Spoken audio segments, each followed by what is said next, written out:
Hello students. Let us continue our understanding of social audit of government programs. Today, we will look at Mahatma Gandhi National Rural Employment Guarantee Act and how social audit process has been implemented under this MGNREGA. Hereafter, we will call this as MGNREGA or NREGA, which we all know about. Now, this MGNREGA, which is a social legislation which gives right to work. We'll understand it a little better in a moment. It is mandatory that you do social audit under this program. It is mandatory, remember this. And another important aspect of that is that it is not to be done by an implementing agency. That if Panchayat Samiti is implementing it, if Agriculture Department is implementing NREGA, NREGA, then they are not the ones who will conduct social audit process. How it can involve different stakeholders is part of the design of the social audit process. And right from the beginning, NREGA saw to it that civil society organizations are involved in the social audit process. And let us understand what is MGNREGA and then understand the social audit process of it. What does MGNREGA give as basic entitlements to the people? One, it is meant, like the name says, only for rural households. It's for entire rural landscape of our country. Work is given on demand. This is the basic part of MGNREGA. That I, as living in any rural area, can demand work to the government saying that, look, I do not have any work on hand right now and I need work. And then it is the government's response to that. A government is obliged to provide work to me and people like me in the villages. That's what MGNREGA is all about. It is work on demand. What is the difference here? The difference is that all other programs you apply, you ask for it. Depending on the availability of resources with the government, you may or may not get it. For example, the housing scheme. Hundreds of people apply and only few 10 or 15 people can get it every year. But that's not so with NREGA. In NREGA, anybody can demand, anybody adult living in any rural area. So if I belong to a particular village, in that village, if I'm an adult, if I'm 18 plus year old, I can ask for work and the local government is obliged to provide work to me. What kind of work? It is manual work. How many days? 100 days in one financial year. So between April and next March, I can get 100 days of work. Who gets it? This entitlement of 100 days is for one rural household. Now, what do we mean by one rural household? It is husband and wife and their unmarried children. So, tomorrow, if there is a family today with husband, wife, and a grown-up who is 25-year-old and another who is 22-year-old, and if that 25-year-old gets married, can become another household who can also ask for 100 days of work. So this is how NREGA looks at households. What kind of work? Like we said, manual work, like you come digging up work in the villages, that kind of thing. What is done, popularly known as digging up work, is actually towards productive assets. What kind of assets? Now we know most of our country has small and marginal farmers who are dependent on monsoon for their agriculture season, which is a single season during monsoon, which we call Kharif, which starts in June and goes on, let's say, till October or November at the most. Now after this, the small and marginal farmers who do not have irrigation cannot work on their own farms after, let's say, November. Then what do? They are underemployed, they are not employed, they cannot earn, and they need to earn because just one season of agriculture cannot provide them enough income for the year. And this agriculture also needs productive assets like water storage structures, like continuous trenches, like water storage structures in various ways. It could be farm ponds, it could be tanks, it could be earthen dams, hundreds of other things. We need afforestation, we need forest rejuvenation. So all kind of works of this type are considered as productive assets. Any assets that you can see a couple of years down the line. Then you see kacha roads being built. And so there are more than 250 types of works that can be taken up under NREGA in any village in India. Who plans this?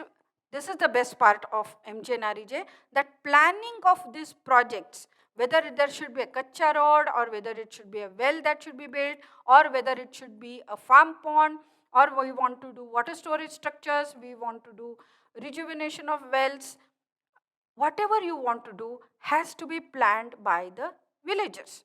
What is the basic principle in planning of NREJ works is that the works should be such, the project should be such that most of the expenses should be on wages, manual wages, rather than on material or machinery.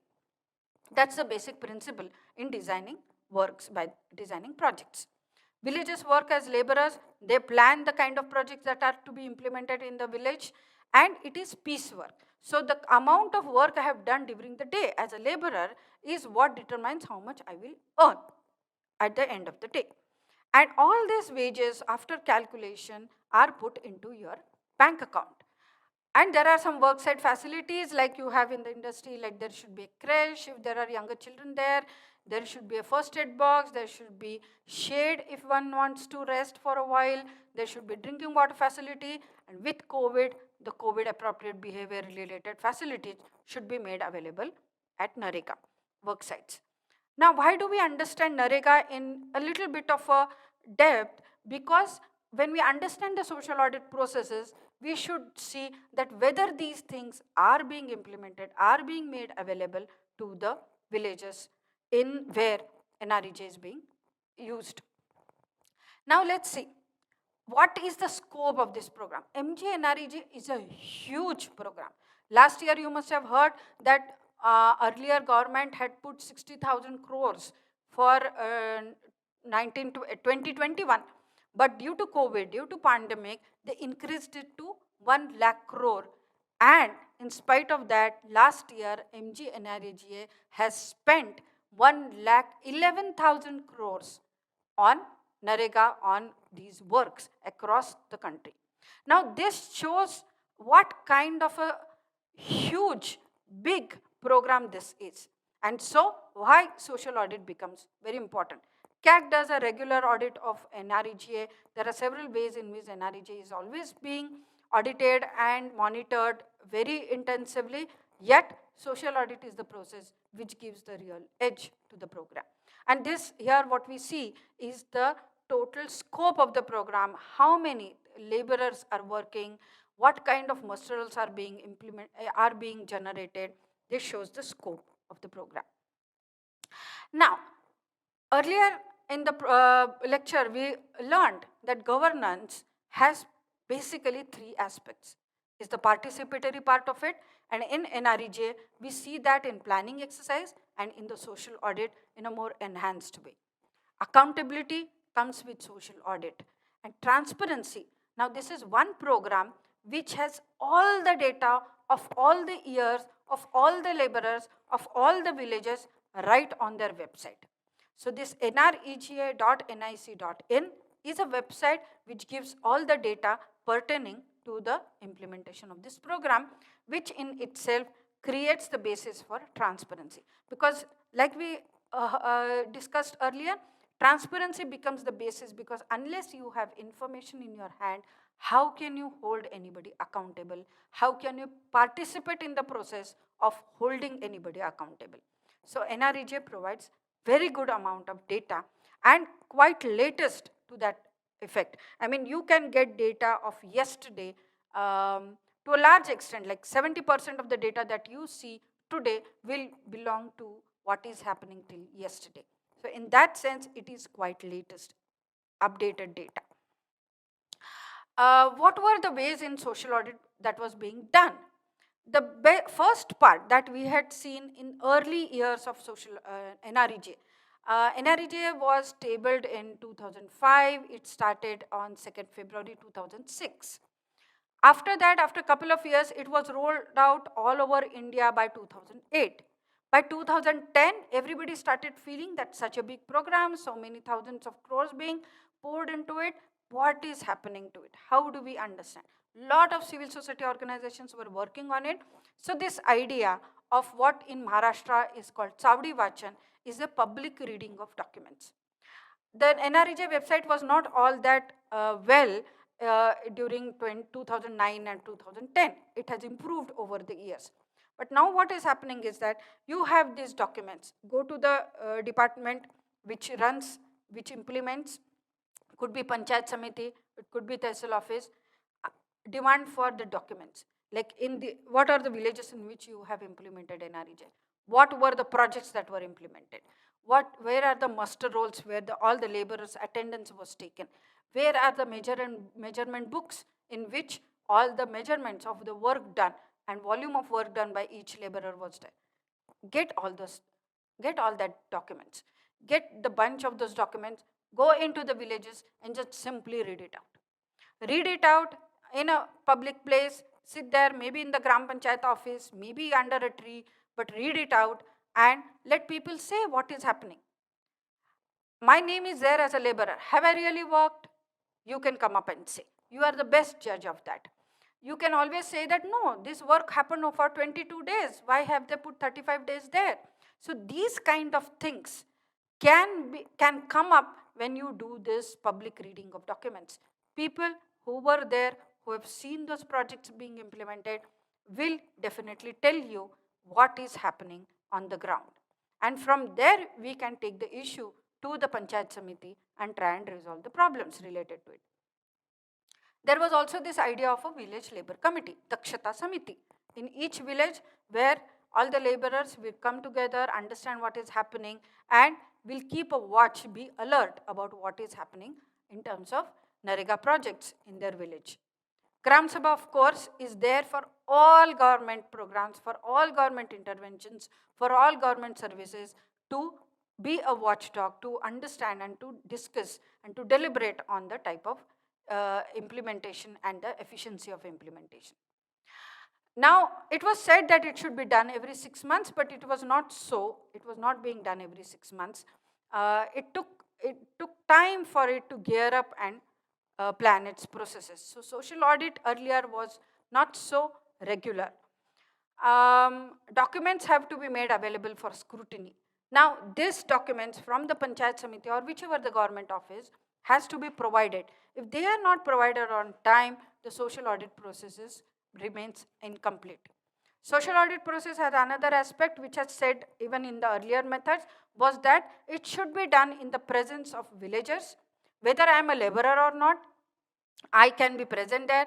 Elected representatives, it could be GP Gram Panchayat members, Panchayat Samiti member, Jilla Parishad member, whoever belongs to that village can be there. Anybody with interest can be there. Civil society organizations can be there.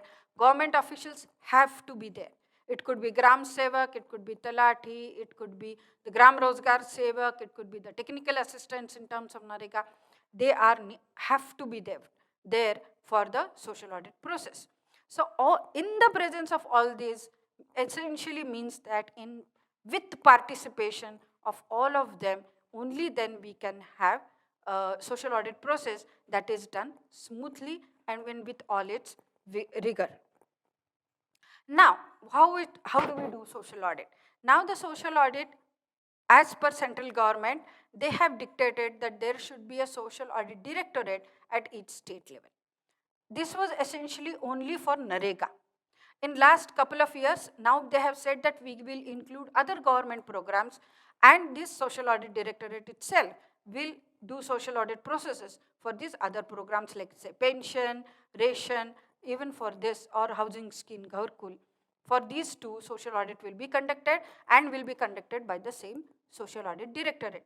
So originally though it was formed only for Narega, now this social audit directorate has a larger expanse of work in front of it.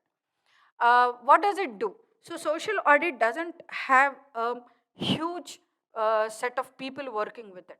It's only at the state level that they have some full-time staff there. And at district level and the block level, they recruit people as district resource persons or block resource persons depending on the work that is being done in the district. Now let's say a particular district gets announced that there will be social audit of Narega or social audit of ICDS in that district, in few blocks, in few villages. Then for that district and for that block, the Social Audit Directorate will recruit resource persons. Now it is very important that these resource persons are trained.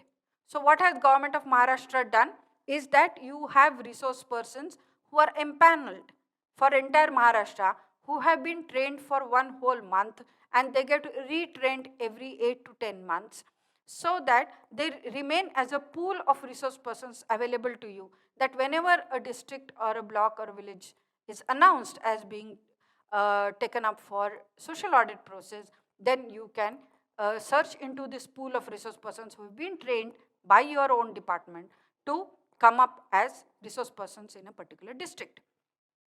Now, this whole process has refined and improved over last 7-8 years.